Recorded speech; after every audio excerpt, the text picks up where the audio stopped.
Hi, and welcome. And real quick, the Podcast Engineering School, the online training program, is starting on April 4th. Go to the website for all the details, podcastengineeringschool.com. That's right, it's going to be online training. Barry, you like online training, right? Yeah, oh yeah. I thought so. So check out the website for more information, podcastengineeringschool.com. All right, so let's get to this episode. Oh, I called it an episode. Let's get to this session. This is 2017, actually, and it's the Podcast Engineering Show, session number 38. Yes, here we go.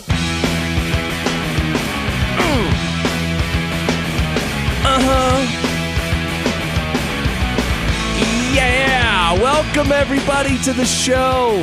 Wow, we're back. It's 2017. Actually, not really. We're recording this in December of 2016. But we're posting it on January 5th. Me and Garth decided we're going to pretend like it's 2017, but then I'm like, you know what? Transparency, my friends. Welcome, everybody, to the Podcast Engineering Show. My name is Chris Curran. I'm happy that you're here to join me. I produce podcasts for Forbes and Dun & Bradstreet, as well as select business authors and companies. And every week on this show, we bring you podcast production techniques on a silver platter. We get down and dirty. We talk shop with podcast producers, engineers, and other specialists. I actually have a background in audio engineering in the music business, and, you know, I have a bunch of album credits and all that stuff. And since I entered podcasting about 4 years ago, I noticed a huge lack of audio skills in most podcasters. And that's where this show can help, because we talk about the audio engineering side of podcasting, which is, the most important part of the production is the audio quality. And that's what this is all about.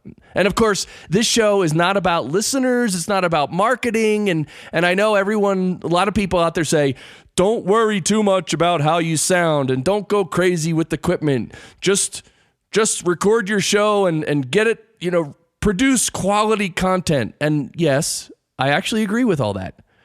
However, it is nice to sound really good. It impresses people. Right, Garth? Absolutely, man. Absolutely. I'm totally with you. I believe all those people when they say you need to get all the other stuff right, but that doesn't interest me as much as the audio. Right? That's true. And people listening to this show, they're the people who actually really like the audio side of it. In fact, I just got iZotope RX5 Advanced and the iZotope Ozone 7 mastering, and I'm gonna talk about that a little bit. But Barry, of course, is here with me. Barry's the maintenance guy in my old building. Barry, how's 2017? You ready? Yeah, oh yeah. That's right, he's ready. Barry, was 2016 a good year? Yeah, oh yeah. Right? And how has 2017 started so far? There's no activity, no giggle, no nothing. It's only the 5th, man. It's only the 5th, Barry. Come on, give it time. You're a little harsh there. You got me all confused with the dates, Chris. 1 minute it's 2016. I walk in here and it's 2017. Then you tell me it's 2016 again. I'm all over the place. I'm confusing everybody. Barry, you know Garth Humphreys. He's down in Brisbane, Australia. That's right. You can hear you can hear your accent, Garth, which is very fine. I mean, some Australians are a little harder to understand, but I can definitely understand you. And I'm going to introduce Garth formally. But Barry, you know Garth, and you know his new show called Audio Pizza, right? Yeah, oh yeah. What is Garth going to need to really make an impact and to really produce this Audio Pizza really well? You're going to need a couple of horses or a couple of mules. Anything else? Monkeys. Pumas, yeah. Anything else? Saws, hammers, nails. He's onto something my there. God. Eh? All right. Well, look. I'm totally pumaless. Hey, some quick dates. February 23rd to the 25th, 2017 in Orlando, Florida is PodFest. Actually, they're calling it the PodFest Multimedia Expo. I'll be speaking there on a panel, and I'll be there for 4 nights. So if you come to PodFest in Orlando, it's a great event. Chris and Katie Kremitzos organize it. It's very well done. A lot of learning, and great people. That's the whole thing, too. I'm also going to be in Lexington, Kentucky. That's right. You should meet me there, April 21st to the 22nd. It's the first course designed for podcasters in medical education. So if you're in medical education or you know anybody, definitely let them know. It's called the Podcasting Course, and the website is thepodcastingcourse.com. Of course, this show is brought to you by the Podcast Engineering School, which is the school that I'm starting with these 1-week workshops to certify individuals as podcast engineers and producers. All right, so before I introduce Garth, and even though, see, he's already been talking with us, but I did want to just comment quickly on iZotope RX5 and Ozone 7. So I made the decision in December to, as they say, shoot the cow. That's right. I think I spent $1,100 on these two programs combined, and RX5 is an audio restoration tool, which has a lot of different functions: de-noise, de-hum, de-reverb. It has a leveler. It has loudness. It has a lot more. It's like, it has de-clip. That's right. If you record some audio and it's clips and it's distorted, this thing cleans it right up. It's nutty. I don't know how they do it, but it gets rid of the digital distortion. Literally gets rid of it. Gone. It's not there. Like it never happened. I mean, Garth, how the heck did they do that, man? I mean, they make it up. They draw in the data. But it's amazing, isn't it? That stuff. I saw those emails, all those on sale prices they were doing in December. I'm thinking, no, I can't. Oh, I want it. No, I can't. No. It's hard, man. Couldn't justify it. But it's amazing hard. The stuff they can do. So RX5 is the audio restoration toolkit or tools, whatever. And Ozone 7 is the mastering program. And I'm really getting into this because it has some really cool, it's not just the multi-band compressor and a limiter. There's different modules you can use. There's also a tape emulator, not tape, what is it? Analog tape simulator. So, back in the old days in music, when we mixed down music, we did mix down to DAT tape, but that was for the backup. The DAT tape was the backup. The master was a half-inch, tape. Reel-to-reel. Half-inch reel-to-reel tape. And it was funny because when we're mixing down songs, you'd mix down the main mix, and then the engineer would rewind the master tapes, and then within the time that he rewound it and was ready to hit play again, as the assistant engineer, you had to cut the half-inch, tape on some leader tape, roll some leader tape on there, cut and then tape the other side of the leader tape so there was leader tape in between takes. So that way it's easy to know what, the first one is the main mix, and then the leader tape, and then the next one might be the vocal up, next one might be the bass up. Anyway, that was fun because some engineers would ride you a little bit like, come on, let's go. What are you doing? Haven't got time for your Did you ever cut tape, Garth? Oh, no way, man. The closest I got to cutting tape was a 4-track, nice little Yamaha 4-track that my wife got me when we first got married. Nice.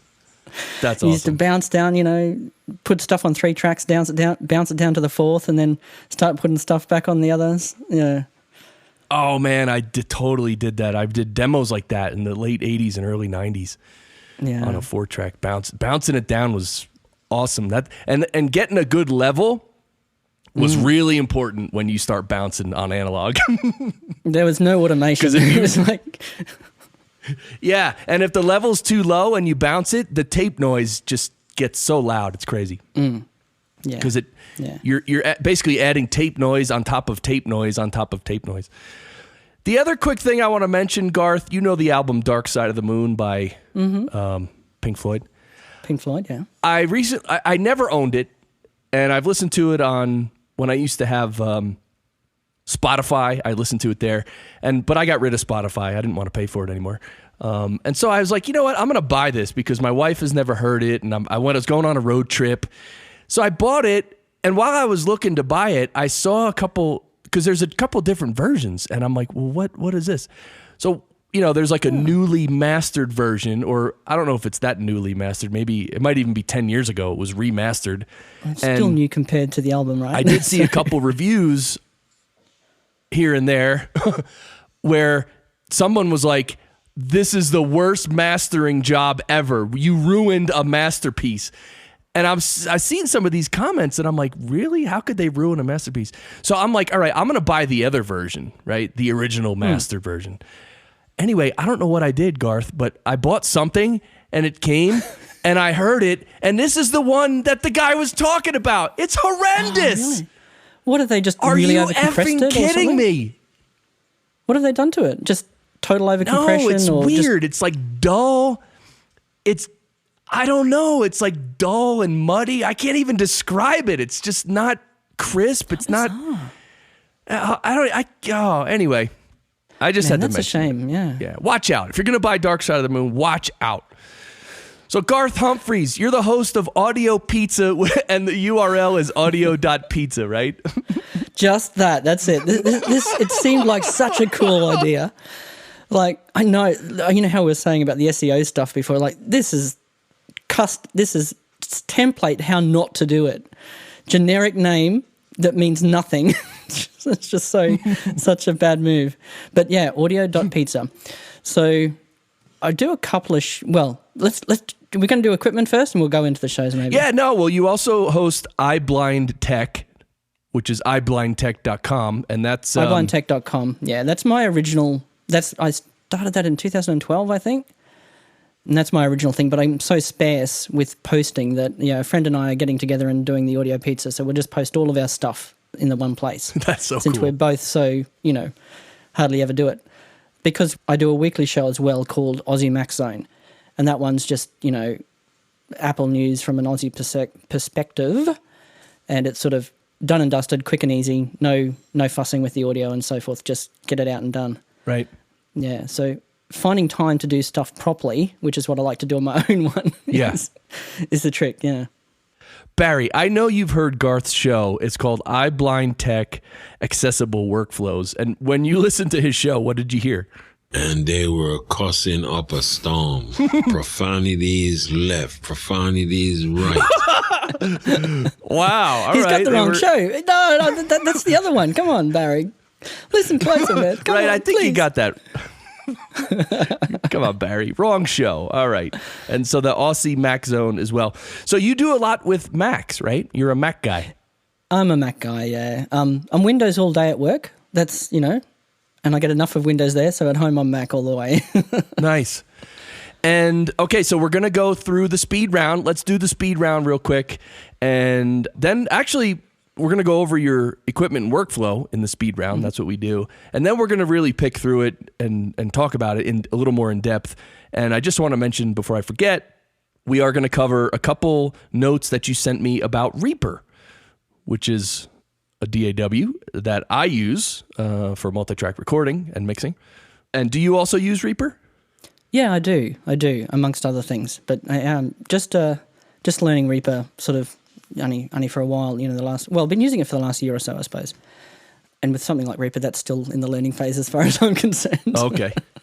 All right, so let's do it. This is the speed round. Tell us your equipment and your workflow. Just like a quick overview. So you're about to record a podcast. What mic are you speaking into? Where's the signal going? How are you recording it? And what are you mixing on and editing on? All that stuff. Absolutely. So straight out of my mouth, through a pop filter into a Rode NT1, which I know is not a great podcasting mic because it should really have a condenser.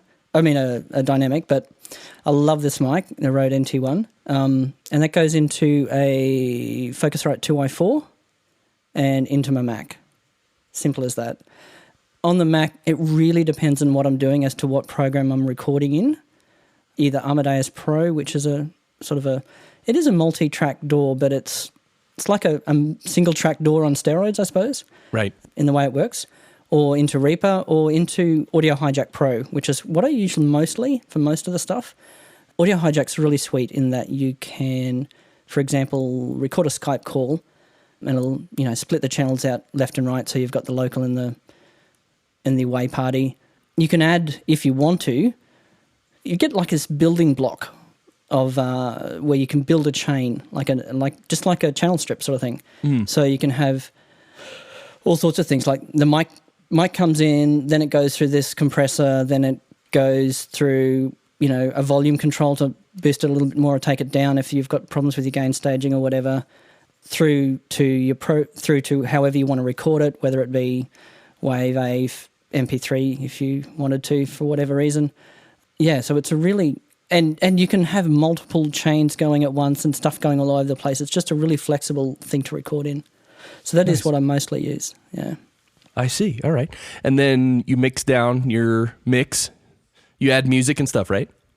Yep. So this is where it depends on the show. So with Aussie Mac Zone, which is the one I'll do most, so even, it's not my main one, but it is what I do most because I do the audio for that one. So what we do, my co-host, who is the main host, he records locally, sends me his file. I record locally and I record him. So I record him in a single track but left-right stereo. I throw that into Reaper and I throw his file into Reaper. And in Reaper you can nudge it across left and right and get them aligned up. So I align him with my recording of him, which is a really crappy Skype or Zoom. It's actually zoom.us is what we use. Oh, okay. Because he does the video part of it. It's video as well. Oh. So I align his local recording that he sent me with what I've recorded of him and then just get rid of my version of him sort of thing. So I've just got the two of us with our local recordings. Right. And then sometimes I play with it there. I do a real quick edit. It's sort of like ums and ahs are all over the place. And because it's sort of a local news show and, it's transitory. We're not trying to make masterpieces here. We're just trying to do as good as we can with limited time because we both work, record it Monday night and try and have it out the door by Tuesday sort of thing. So I'll do a real quick edit in Reaper, go through and, take out any major issues and so forth and send it, MP3 it and send it back to him. I'll do a little bit of pan, the whole, 10% left, 10% right thing for us. I've got an effects chain that I set up that is just a fairly generic one, takes the top off, takes the bottom off, takes out a bit of the mud that I know is there usually, does some compression, not too much. Is that effects chain on the master bus or individual tracks? No, I have it on the individual. So I have, on the individual tracks, I have the sort of standard chain, and then on the master, there's... Okay, I actually do it a bit weirdly. So I have the effects chains on the individual tracks, so I can tweak them for each of us because our recordings are a bit different. Right. Then one thing you can do in Reaper is when you render, you can render and have it add the rendered item back to the project as a third track. Right. Right? So I do that. So I render it out and it comes back into Reaper as a single track with us panned a little bit left and right stereo. On that track then I use another function within Reaper, which is trim silence, and it will go through, depending on various settings, and take out the pauses where we were thinking, get rid of some of those pauses and just tighten it up a little bit. And then I'll usually have maybe a limiter or I'll, try and get a good level from there. So that final track, I just mute the other two, the original single tracks of Michael and I. Right. Have those muted. So we're just really dealing with the third track. And so that effectively is like a master track, but I do it like that so I can use the trim silence because that only works on a single track. And obviously the trim silence wouldn't work if we trimmed it out of our individual tracks. Right. If you know what I mean. And I could bring it into a separate project, but that just seems like a quick way of doing it. It's a bit, And so then I will sometimes put further effects on that last track after I've taken the silencers out. And that so is effectively the sort of like putting it on the master, if that makes sense. Yeah, and then you bring music into Reaper as well with that stereo track? So I usually do that in Amadeus. Got it. Amadeus Pro, which is another DAW. I use that one to actually convert to MP3. So I have a like an intro file that's got the intro music, paste over the track I've rendered out of Reaper, throw some outro music on the end and MP3 it out. Got it. Nice. And then what stereo? Obviously stereo because you're, yeah. Yeah. And look, the thing, I'm changing it up all the time. Yeah, I should just pick a method and go with it, but I'm always trying different stuff. So I've also got the old Auphonic multi-track, and if I'm feeling particularly lazy, I'll just grab those 2 tracks, throw it into there, like Michael's track and my track, throw it straight into there, and it'll, do everything and put the music on the beginning and end for me as well. So, wow, okay. Because you can tell Auphonic to, here's my intro file, here's my outro file, and it'll just append and prepend, I guess the word is, those files on the stems that you give it. And that's my, you know what, it's 11 o'clock and I really don't want to be bothered. Here it is, done. Okay. Got it. And then obviously your MP3s are stereo. I'm assuming they're standard, 16-bit, 44.1, 128 kilobits per second. Yeah, pretty much. All the recording, everything I do usually is 24/48, and I don't know what happens when you MP3 it. I know normally it's 41, isn't it? But 44.1. But I don't know if it does keep that or if it just keeps with the 48 if you give it 48. I'm just not too sure how that works when you MP3 it.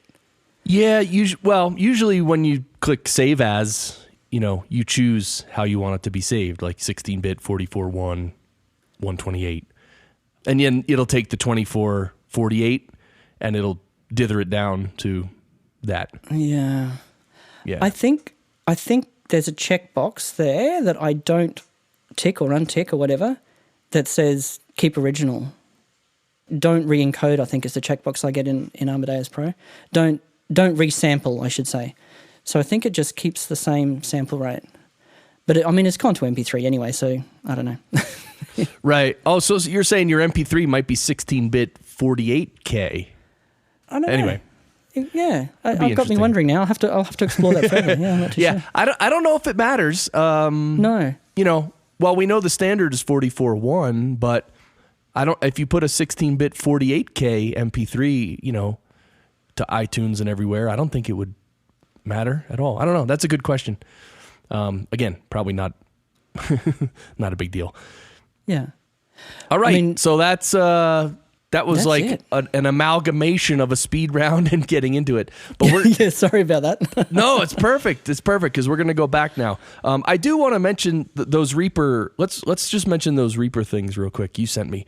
So ripple editing within Reaper, and most DAWs have this idea of ripple editing, which is how would you define ripple editing?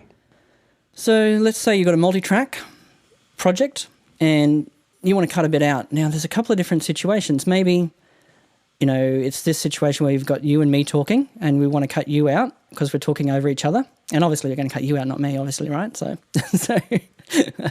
just kidding.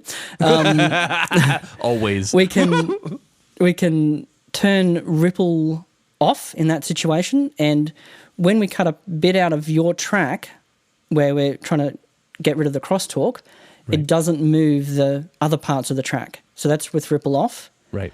Ripple on, if we did that, same thing, cut a bit out of your track, the end of your track would jump up to where we took it out, so then the rest of that file would be out of sync because your track would have shunted up the railway, and now the whole rest of the track is out of sync. So that's ripple per track, or you can turn ripple off entirely, in which case you're taking it... ripple all tracks, is what I should have said, in which case you're taking it out of both tracks. And so everything will stay in sync, but you're losing the whole lot if you wanted to get rid of a whole big section where we went off to get a drink or whatever, yeah. Got it.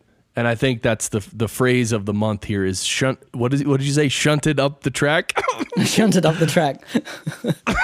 I got to go back and hear that again. Well, you just think you got two trains, right? You got two trains chucking along beside each other. No, they're all right. You pull a cart out halfway through one of them. What do you want to have happen? All that the rest of that train sucking onto the end of the. Oh, okay, that's a bad analogy. All right, okay. No, it's great. I love it. But it's just a phrase that I would never hear from someone in America, I think. I don't know. Or someone like you. Oh, and here I was trying to sound American. Far out. So the ripple editing, that's good to know. The other second one that you sent me was you can normalize the loudness of selected tracks.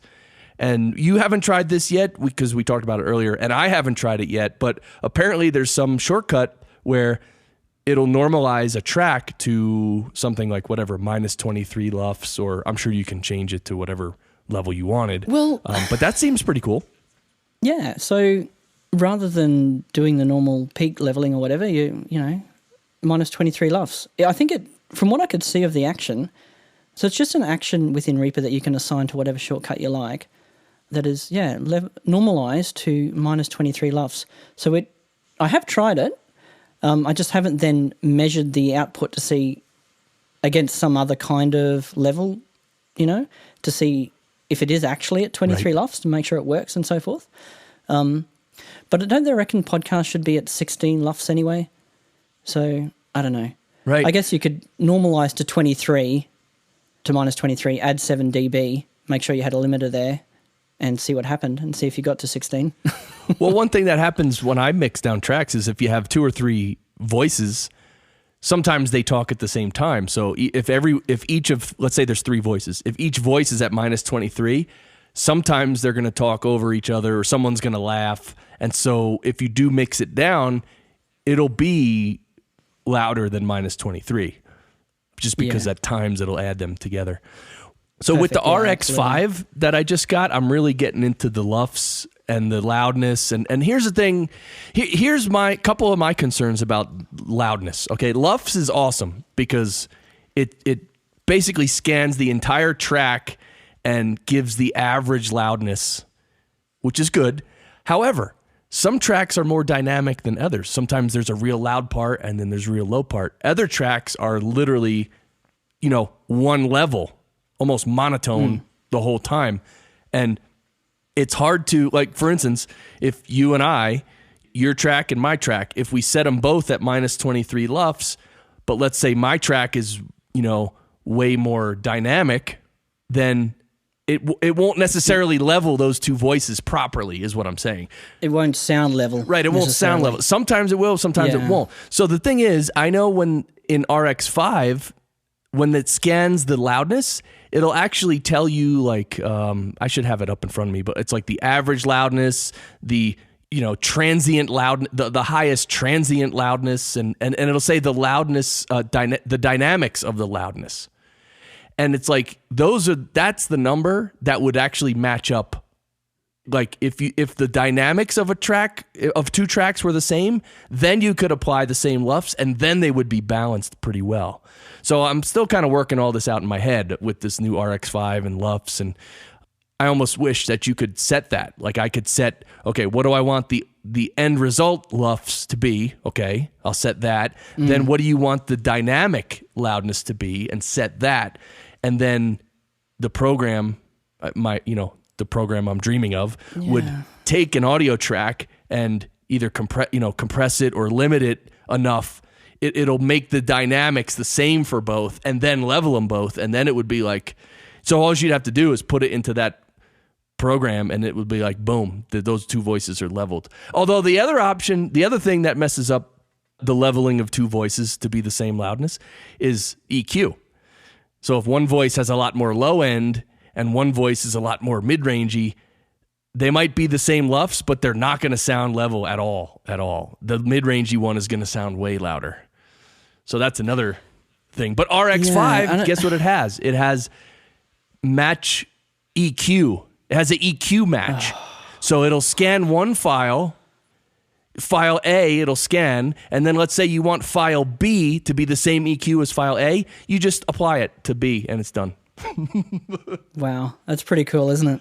That's pretty cool. So if you had the EQ matched and you had the dynamics matched relatively, like the difference between the average RMS and the crest RMS or whatever they call it, maybe then they would sound pretty much level. With the LUFS, when it does the calculation, it does like the trim silence thing, doesn't it? Yeah, one of the other differences is and this is a big one. Some speakers, they speak right into a mic with a pop filter, and you're like 2 inches away from a mic and you're speaking. Other people, let's say it's someone on the Apple earbuds, they're probably 6 or 7 inches from the mic, and the mic is down near their chest, and you're picking up more of the room. So the ambient, like how close the mic is, and the room ambience as well, figures into that balancing as well. That's pretty deep. Yeah. It's all perception too, hey? I mean, at the end of the day, we can look at all the levels and so forth, but how you perceive it, how we then perceive it, and all of these standards try to take that into account as well as possible, but at the end of the day, you know, it's just going to sound different, and it probably is going to sound different for different people in different environments.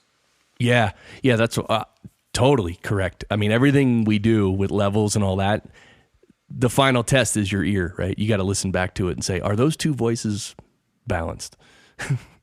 And I do this every day. I still do it every day. I just did it earlier today. I mixed down 2 episodes for the Parent Footprint podcast.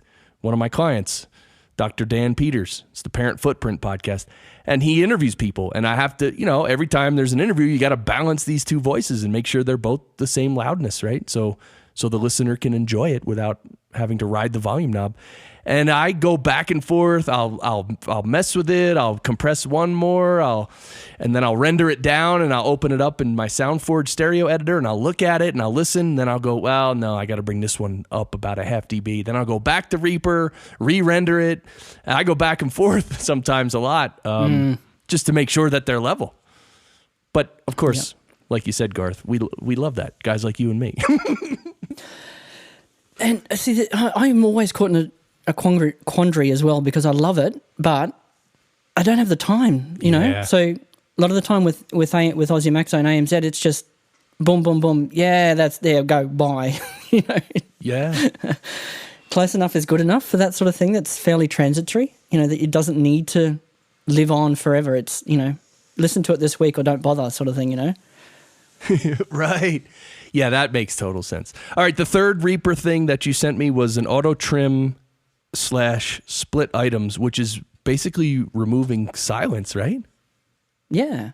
So one of the functions is this auto trim silence. So it goes through the and a lot of DAWs will have this in there. It'll go through and, depending on a whole stack of preferences, take out those silences. So I can't even think what all of them are.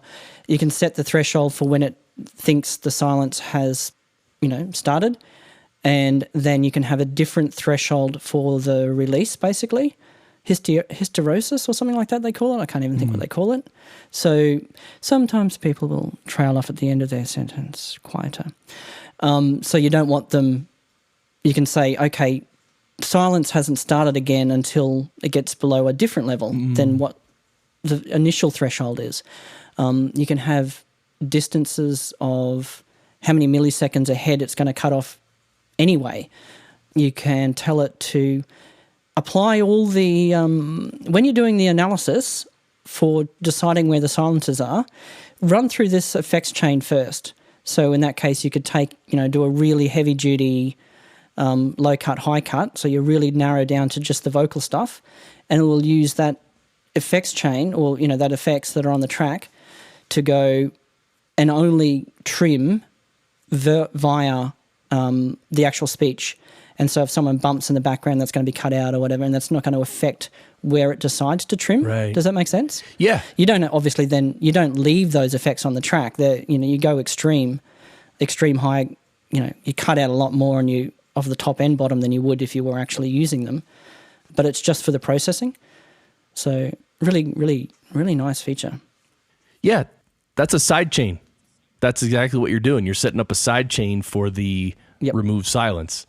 You're processing the audio for the only purpose of triggering that effect. And in the end, you won't hear it. Yeah. Yeah. So it's funny with this one, with this particular effect in Reaper, that's exactly how it's working, like a sidechain, and you can set up sidechains to do whatever, but you don't actually even set this one up as a sidechain. You just chuck the effect on the track that you want to process, directly on the track, process it, and take the effect back off. So it is effectively a sidechain, but it's not set up in the same way you would set up a sidechain. I see. Yeah, it's Got it. it's the same thing really. But yeah, so removing silence is, a lot of podcast producers love that feature. I actually haven't tried it, but it makes sense that there's a million settings to get it right, because you got to get it right? Obviously, you can't.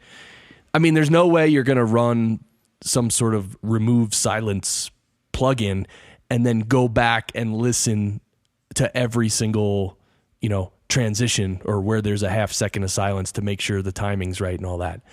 I just listened to a podcast of someone who just contacted me, inquiring about my services.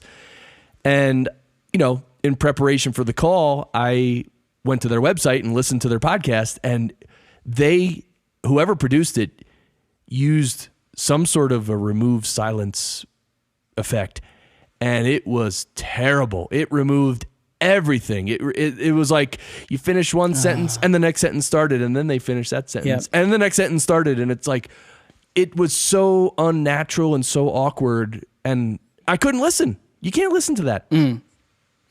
Yep. I couldn't process the sentence. I couldn't understand what she said and make a mental note because she already started talking the next sentence. It was weird. Yeah, and you do have to be careful. You don't want to go overboard with that stuff.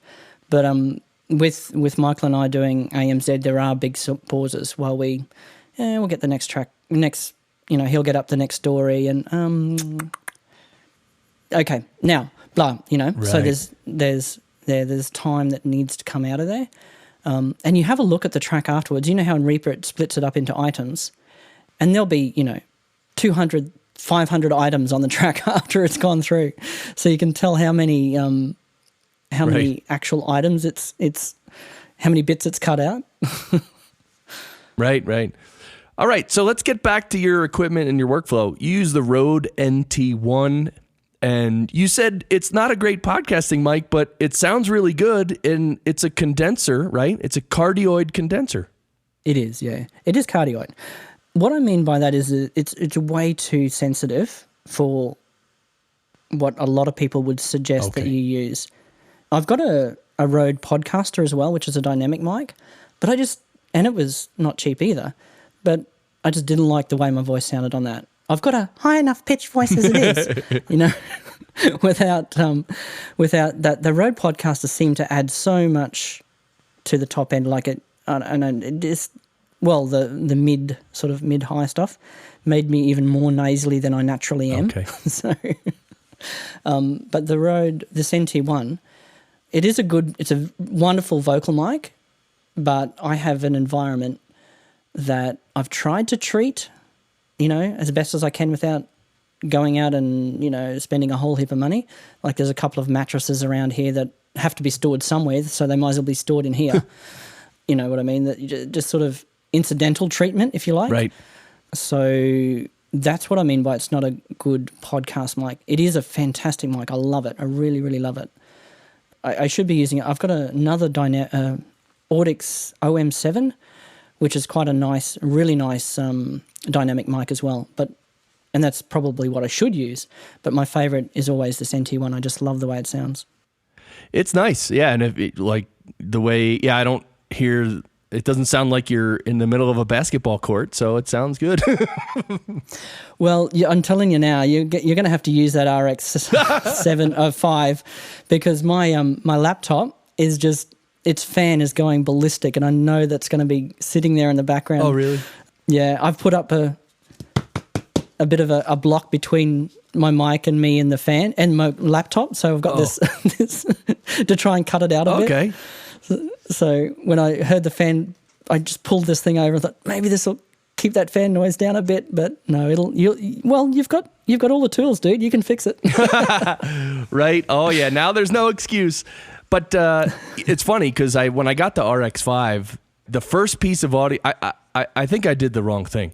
I went back into my archives and I found the most heinous piece of audio I could find. And I'm like, ooh, let's see how magical this software is.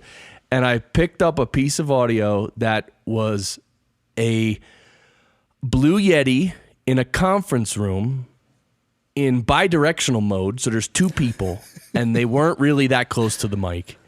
And there's a window with city noise on the outside and an echoey room. And some at least both of the hosts were, they'd talk and then at times they would just, they would trail off like that. Wander over here somewhere and just do that. Yeah. And they trail off, or they just start talking real soft because it's an intimate moment. And I tried the RX5 on that like crazy, and it just I was pretty disappointed actually. But I went upstairs and I told my wife, I said, I think I did the wrong thing because it was just absolute garbage, this audio. And look, nothing's magic, right? It's not magic. So since then, I've tried a lot of other audio and I've gotten into some of the different things, and really I'm really happy with it now. But you were just hoping it would do. You were expecting too much of it, sort of thing. I was. But I'll tell you what. After messing with it for about a week, I could probably go back to that same piece of audio and do a lot better. Yeah. Because it doesn't matter how sharp your sword is or how heavy your hammer is. If you don't know how to wield it properly, it's not going to help much, is it? That's what I'm learning. I'm learning all the different nuances because the nuances are what count. And of course, I'm applying effects and I'm actually using too much of the effect. And when I hear it back later, I'm like, ooh, yeah, too much of the effect. So, yeah. But it's learning, yeah. Let me tell you a quick story about using the wrong effect. And I bring it up because you mentioned this in one of your podcasts. And about the same week I did this very thing.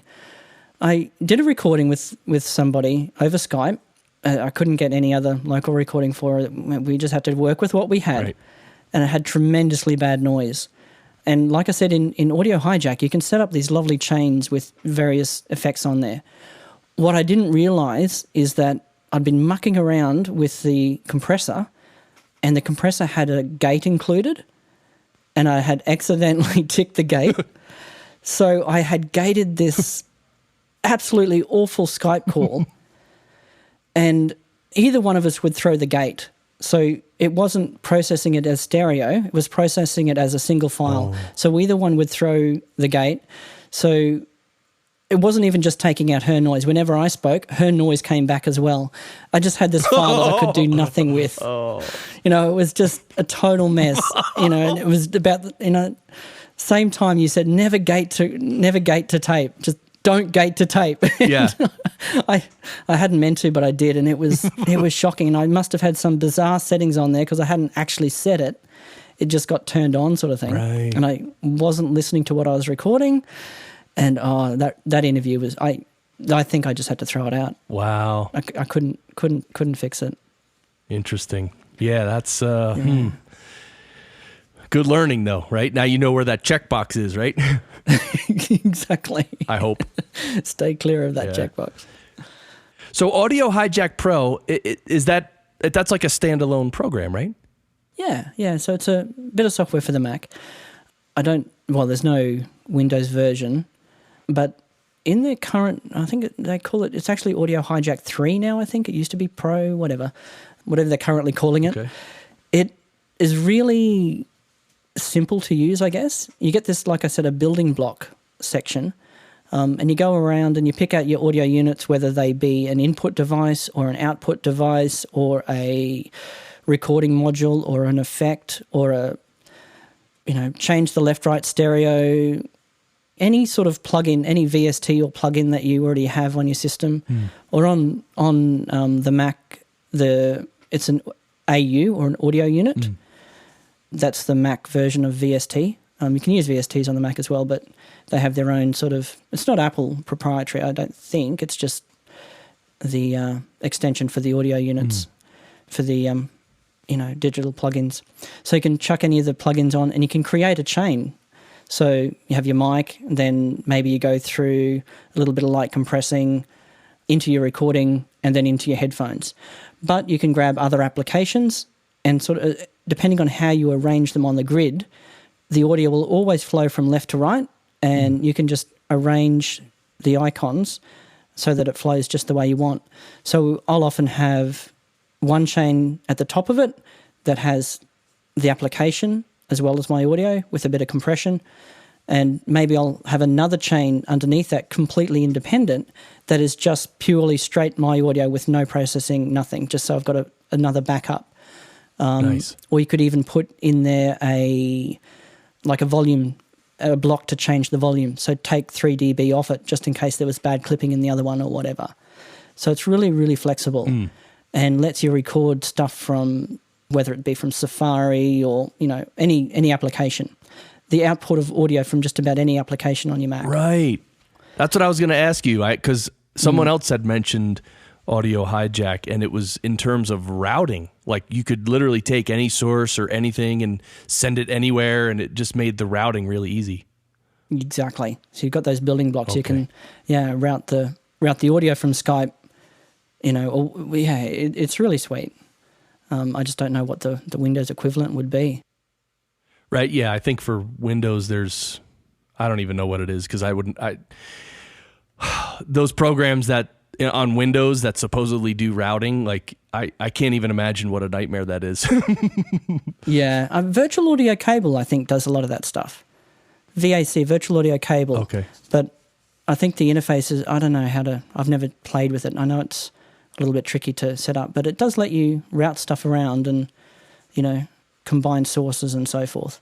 That's the good thing with audio. You can with Audio Hijack, you can combine different sources from different places and sort of push them all in together. Yeah, and plus if you're hungry, you can eat some audio pizza. Exactly. It's not just another soundbite, That's the greatest brand name I've ever heard. What's the logo like for audio pizza? No, you don't want to look at it right now because What? Because I don't know, it mightn't have come up too much on the podcast so far, but I'm blind. So, You're completely blind? No, I've got a little bit of sight. I've got a guide dog. I use VoiceOver on my Mac. I use various other software on Windows to make it accessible. I can't visually do anything on the screen, put it that way. Okay. It's all through listening to the speech. So how do you do it then? Computer. Well, that's what got me into Mac products in the first place, was the fact that they have this fantastic screen reader built in for free called VoiceOver. So it reads to you. It tells you what's on the screen. Okay. It responds, as I move around the screen, it responds to what you're doing and says what's happening and reads out text or whatever. And when Apple brought out the iPhone, it was the first phone you could walk up to as a blind person, take it off the shelf and use it with VoiceOver turned on. Other touch type, well, there were no other touch screens, but other phones, you needed to get expensive software and add it to it. Okay. So, you'd pay however much you'd pay for the phone, then you'd pay $700 for a bit of software to make it accessible. Wow. It's just crazy stuff. Yeah. And the same was true for Windows. I use what they call a screen reader. That's the sort of adaptive software that makes it accessible. So a screen reader that I use at work is, I think, around the $1,100 mark. Wow. So now the screen readers it's an audio, it's like a little voice that tells you what's on the screen, right? Yeah, exactly. So if I get my iPhone and touch an icon, it'll say what that icon is. And then if I want to activate it, I double tap it. Right. So, but when you're working on audio, you need to hear the audio. So does the voice that's telling you what's on the screen, does it ever like play over the audio or mess you up or interrupt you? It does a little. And that's where you really you just turn, you don't have it talking when you're doing certain stuff. You know what your keyboard shortcuts are. So I do everything with the keyboard. There's no mousing over. I know a lot of people look at the waveform or, and click here and click there, but we can't do that. So you're doing it all by your keyboard shortcuts and listening to what you're doing. So this sounds like the spot where I want to cut, rather than I can see that there's a 0 point there. Right. Yeah.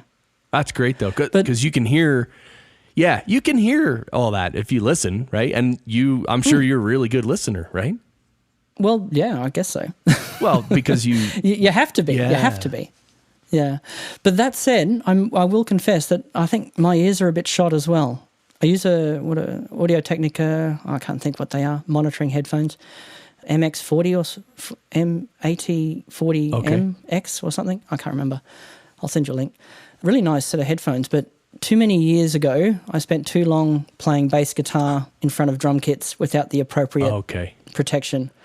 So my hearing is probably not what it should be. So whenever I can get numbers to back up what I think I'm hearing, I'm happy. Well, how do you know your hearing is not what it should be? Well, I don't, I guess. Okay. Yeah.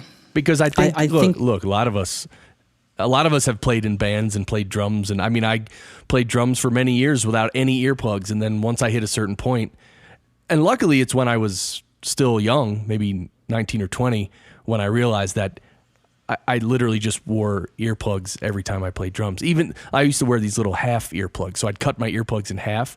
So it wouldn't be the full earplug. Like it wouldn't just, drown every sound, but it would just cut the harshness out. But even still, our ears are, it doesn't mean they're damaged just because we play loud music and stuff. Yeah.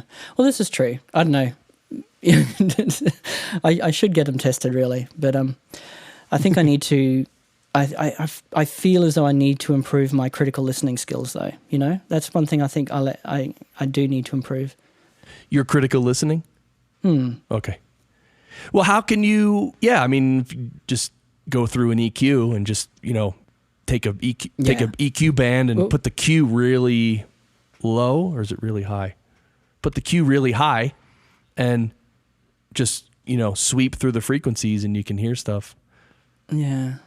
Low mids. Yeah, it's all about the low mids, Garth. All about the low mids around your 400s. I'm a firm believer. Firm believer in cutting a bit out of the 400s. Yeah. No, look, I don't do a lot of EQ, partly because I think I need to be better at it before I mess with it too much. So I sort of think with this NT1, it's I love the way it sounds as it is. So I don't do a lot of EQ. Usually I will, of course, put a high cut and high pass on, a low, what do I want? No. Just say roll off the high end or roll off the low end. Correct. Around, so I'll do that. And then sometimes I'll play with the EQ a little bit. But, yeah, basically I like the way this mic sounds. So I just sort of leave it. Don't like to heavily compress too much. The effects chain that I've set up that is supposed to be, just throw it on and it will probably be fine if the track is at a fairly decent level. So I've just made a really big knee. So like the threshold is wherever it is, but it's got a wide knee around it, you know what I mean? So it's not a hard knee. So it only, it'll start affecting the audio pretty quickly, fairly low down, but it won't affect it much. And as the audio gets louder, it affects it more until it gets past the threshold to, the top end of the knee. And then it's at the full effect of whatever ratio you stuck in there on your compressor. Yeah. Yeah. So, all right. Well, Garth, this has been just awesome. It's been an awesome chat with you. I definitely, hopefully sometime in the future, once you start serving more audio pizzas around the world, then we can have you back on and talk more about that and about cool stuff with Macs as well. We didn't really get into Macs as much. I mean, I know you're a Mac guy. So yeah, we have more stuff to talk about, but thank you so much for coming on the Podcast Engineering Show. Oh, thanks, man. It was such a blast talking to you. Had a world of fun. I just love this stuff. So yeah, no, thank you so much, and I'll be back anytime you like. Right? This has been great, and I'm finding my song here. There it is. All right, everybody. Well, thanks again to Garth. iBlindTech.com. I'll have all the links. Audio.pizza. I'll have all the links on the show notes. Check it out, and thanks for listening. I really hope you got a lot out of this. And of course, as I always say, if you keep listening to each and every episode of this show, you will just absorb so much knowledge. It'll be insane. So, Garth, you know what to tell him, my friend. Sound great! Sound great!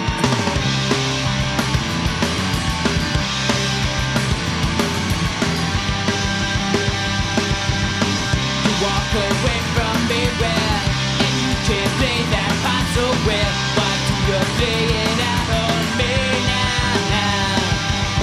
You like to lose control well. It's quite a feeling, isn't it? Let them know and rip it down now. You tell me